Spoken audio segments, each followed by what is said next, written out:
Hey everyone, it's Kristen Hawkins, and welcome to this short special episode of the Explicitly Pro-Life podcast. Mainly, I'm on here today to give you a little bit of announcement that season 3 is coming soon and will be launching at the beginning of 2021, right at the beginning of January. And I'm so excited for season 3. The theme of this next season is going to be having difficult conversations. So we're going to be talking about infertility. We'll be talking about race and abortion.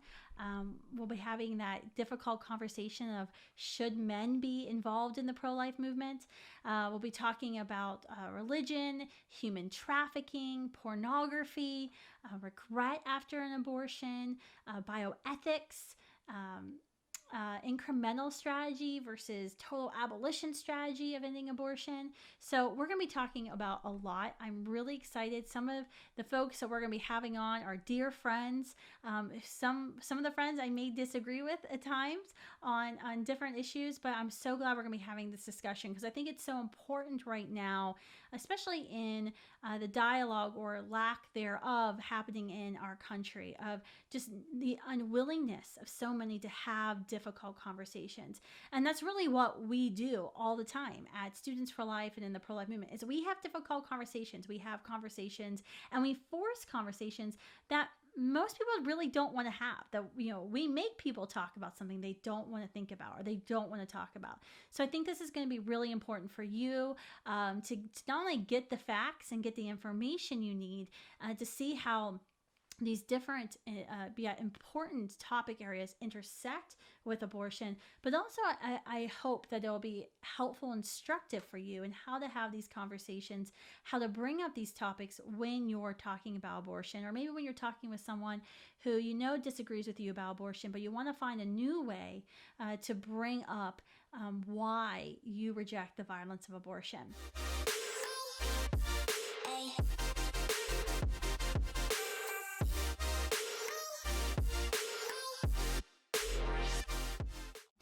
This year was an exciting year for Students for Life. It was certainly nonstop. I'm using positive words here to describe 2020. I hope you can tell.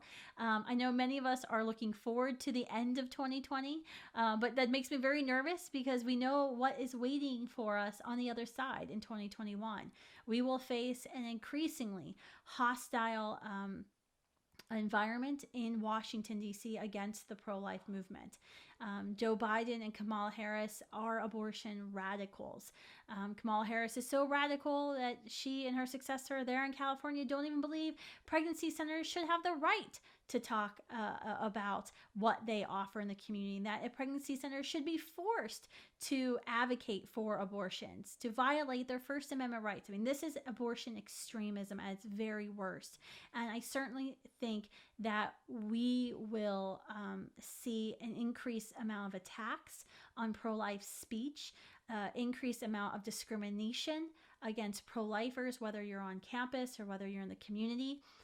I don't actually think our job's going to get easier just because we have a pro-life majority now in the Supreme Court. It's actually going to get harder. And the way the abortion advocates and those on the other side are fighting, how hard they're fighting, shows you, though, how much they think they're losing. So that's actually a good thing, that we're going to have to fight harder, that we're going to have to work harder, that we're going to be gritty and innovative and fast moving. And everything that we do in the pro-life movement. So I hope you're ready. I hope you buckled up. And don't be wishing for 2020 to be over too fast, because we know what's waiting for us. Today I was actually thinking about everything that's happened this year and all the good that we've seen happen this year. And it's been remarkable to see the pro-life movement pivot from, especially on campuses, to now online.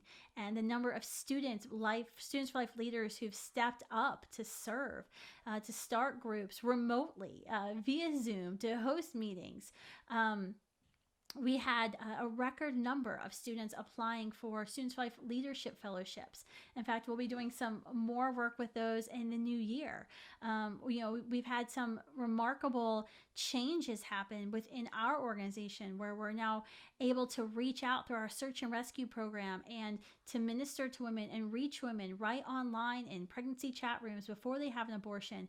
And we've seen dozens of lives saved just with our own team launching this program and kind of testing it out, that we hope to increase. We've really fully gone digital with all of our mind-changing efforts. Not only do we now change minds on campuses that we're tracking, but now that we're doing and having those conversations online, and we're seeing incredible results. In fact, one of my first episodes in season 3 is going to be about online conversations and the mind-changing results that we have seen at Students for Life. 31% of young people 18 to 35 who support Planned Parenthood no longer support Planned Parenthood after engaging with us.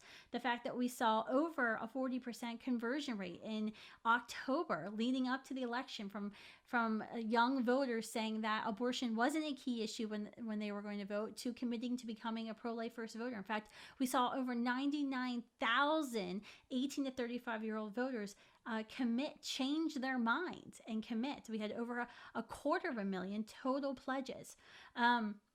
So there are a lot of things to be hopeful for, and that I'm going to be really excited to be implementing within Students for Life in our communities and on campuses, to not only to take our on campus boots on the ground work, but also to be supplementing with online and really interconnecting the two methods. So I'm really looking forward to that very first podcast episode that we'll be releasing in season 3. But my word of caution to you all is, don't wish 2020 to be over just yet. Celebrate the successes we've had. Get ready for 2021. The next 2 years will be increasingly difficult. The attacks will come at a faster pace than we've ever seen before, and be ready to fight back. Students for Life just filed our official lawsuit against the city of Washington, D.C. and the mayor there for blocking us from painting Black preborn lives matter in the streets, even though they allowed other protesters to paint things like defund the police in the street earlier in the summer. So we're fighting back. We're not going to take the discrimination line down, and neither should you. So you should be ready for that. You should be ready to fight back. You should be ready to stand up for your rights. Because if you're not ready and you're not willing to speak for the preborn, then who will? And you can always call me. You can call our team at Students for Life, and we'll help you regardless of whether or not you're a student. We can help you craft a plan to fight back when your speech is being suppressed. When there's something you can do in your community to save lives, we want to be there to serve and support you. So I hope you have a very Merry Christmas, a lovely December. Maybe some of us get snow. I'm praying for snow. I hope Santa Claus brings you everything you asked for. And enjoy this last month in 2020, and get ready, because we will have to speak for them, and we are going to be called to do that. And the good news is, I think we are ready. We're larger, we're more trained than the pro-life movement has ever been before. I think we're ready for this fight. And this fight that I'm talking about is the fight for total abolition, to see Roe versus Wade reversed, decision of abortion go back to the states, and for us to fight state by state to make abortion illegal and unthinkable. I think we're ready. So bring it 2021. Bye, guys.